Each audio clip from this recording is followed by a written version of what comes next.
the bank is constantly getting perpetual money all the time that we drink water. So this is a bank that will never, ever, ever run out as long as we drink it.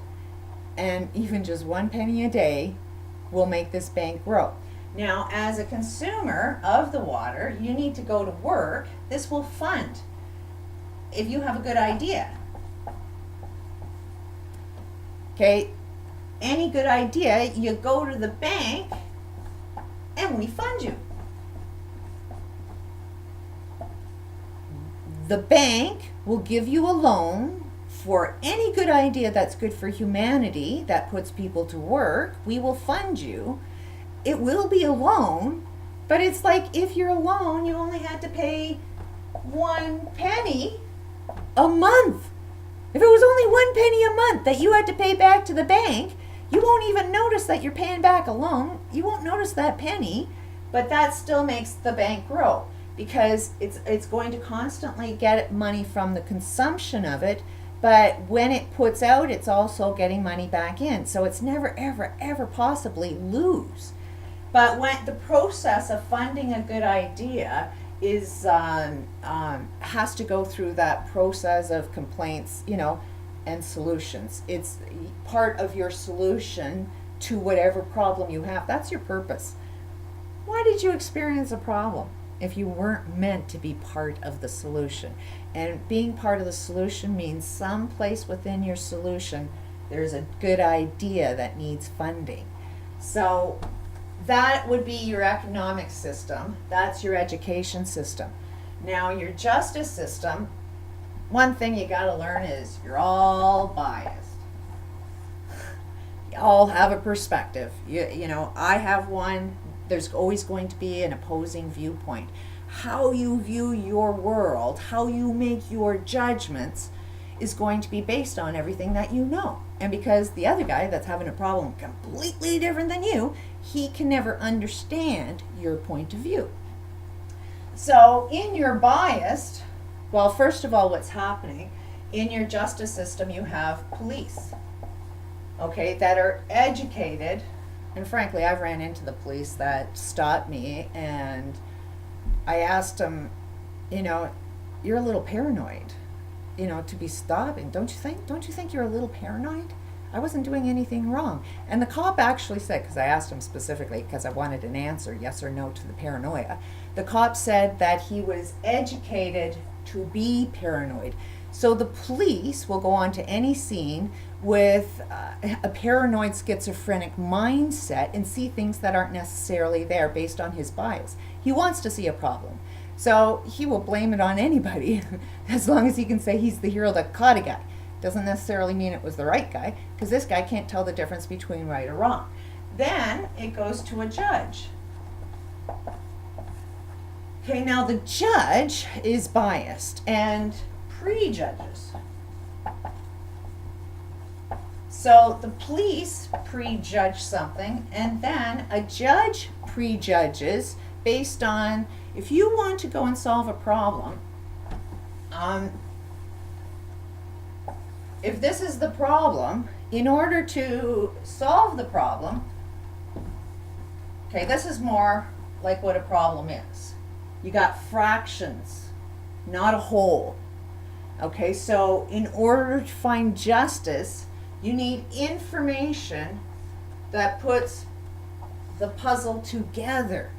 Once you see all of the information regarding the problem, the solution unfolds. So right now, our justice system, like our prejudges, it says, oh, that evidence isn't relevant, that isn't relevant, that isn't relevant. And that was the case with me when I went to court is, oh, how come everything that's relevant wasn't relevant in a case of law? And like, I ain't even bother going to fight this. I don't even care about it. I'm just going to use my experience to move forward in our experiences. But in Canada, we have this child support law where the parent that looks after the children is supposed to be the one that receives child support. But according to Canadian justice system, the parent that has the children living in poverty experience massive abuse from the abuser that they're trying to escape from. I had to pay child support for the very children that live in my home. So the whole justice system needs to be changed, where we actually have, a problem arises. If anybody has a problem, you're called in. Anybody that's involved, you're called in because you have information to unfold in finding justice. The only way you can get a just decision is if you get all of the information. So if anybody has a problem and they want to, hey, you're involved, and you're involved. Hey, if somebody says you're involved, you got to show up to the table. And within that round table, the conversation comes up. And that's where you will lower crime. You will get rid of crime because you're not even understanding that, people who steal because they've learned how to steal. The system taught them how to steal. Crime pays in this system. You can't survive. You can't eat. You will be the 99% that loses friggin' everything if you aren't as big as the criminal that's more criminal than you. So anybody that's committing any form of crime, trust me, they weren't born to being a criminal. They were well taught by the system how to be a criminal. So if we form a new justice system, we actually will be healing. Now, within the medical system, that structure is all based on, you got a problem, the solution, the problem has a cause. Okay? In their medical, you have a problem, you go to a doctor for the solution. The doctors don't go to looking at the cause, they put a Band-Aid. A pill. They cut you. You get an operation, trust, they're doing major harm to your body. Any form of operation is bad because you don't know what the human body is capable of. The human body can heal everything. Now, I'm not saying that we can do this right now because we don't have the information, we don't have the mindset, we haven't fallen into our full potential. So in a way, we still need to have what's here to save people's lives, although I would never do it. If I had anything that somebody would say, oh, you need an operation, I would run from that right now instantly, because I know as soon as they cut me, I lose a full potential of healing myself. It will be that much harder for me to heal.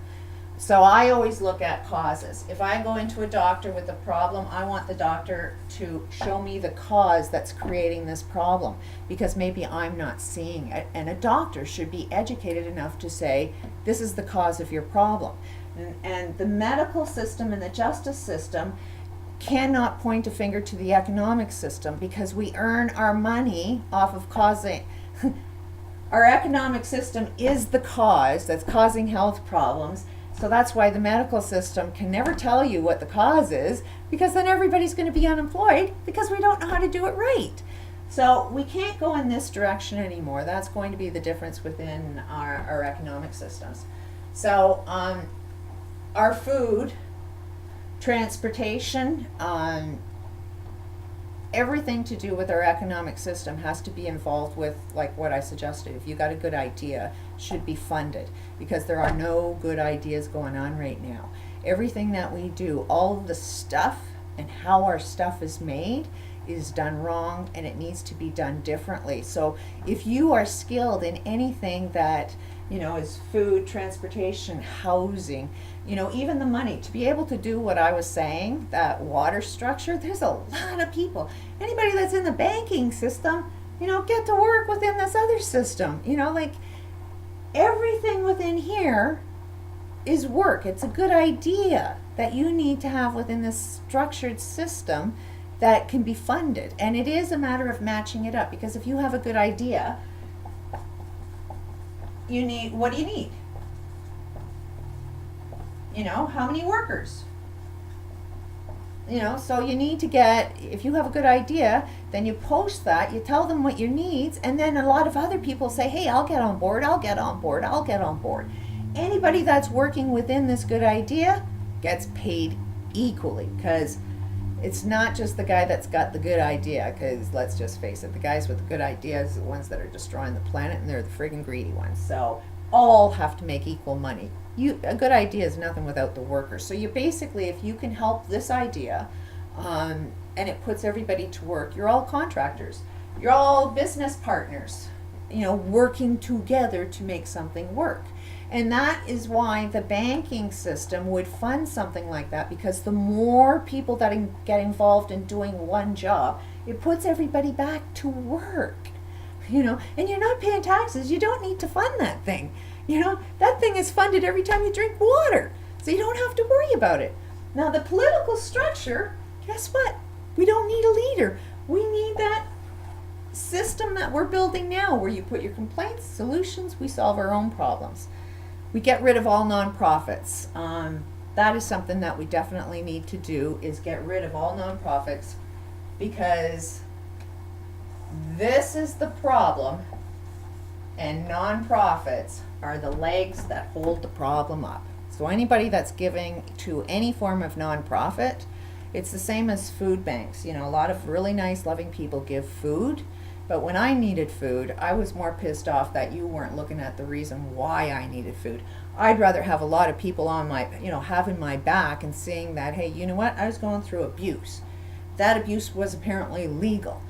There was not one person, not one nonprofit, women's shelters, food banks, the list and list and list of organizations that are designed supposedly to help me, did nothing to help. They all sustained. They were the legs that held the abuse together.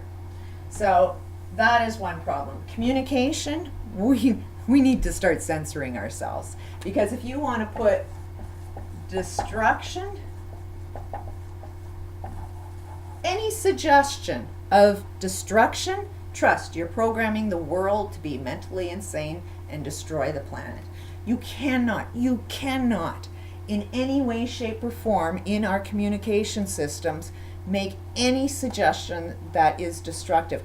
All of these films of Armageddon and everybody that's saying, oh, there's secrets within these movies. No, when they put that movie out, they didn't predict it. They created it. They put the suggestion out there, and we receive that information from a subconscious level, and we actually will walk, talk, we'll do it like robots. We're little robots, that we aren't thinking beings, we're robots that as soon as somebody makes a suggestion, we're going to follow through with it. So these guys are not making any predictions. That's like the Bible of what I've seen. They've seen in the Bible that it's an Armageddon. Well, the Bible is an instruction book on how to create an Armageddon. So when it shows up, it's not like the Bible predicted anything. The Bible has programmed you to create the Armageddon. And you can't see that yet. So how we have any form of communication in our news systems, it definitely has to be censored. If there's any sign of suggestion of doing any harm to any human being, it needs to be out. We need to focus on saying what is good.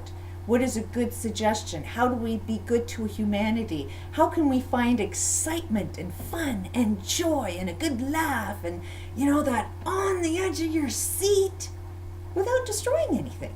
Maybe that's a creative mind that we need to think of, but the only way we seem to enjoy excitement is at the risk of losing our lives. So there's some suggestions on this new system that I'm looking at. I want to get involved. There is one golden rule that a genius goes insane the second he can't admit they're wrong. Okay? So anybody that's really, really, really smart, you're completely insane if you can't admit you're wrong when somebody's questioning what you're talking about. So anything that I've got to say, I'm not going to claim I'm a genius, but I'm going to say I think I've got a good idea. I don't want to be the one that's going to be insane, so I could be wrong. Just point out where I'm wrong. That's all I'm asking, is I want to be involved. I want to have my say, but I want to know where I'm wrong. Somebody show me where this is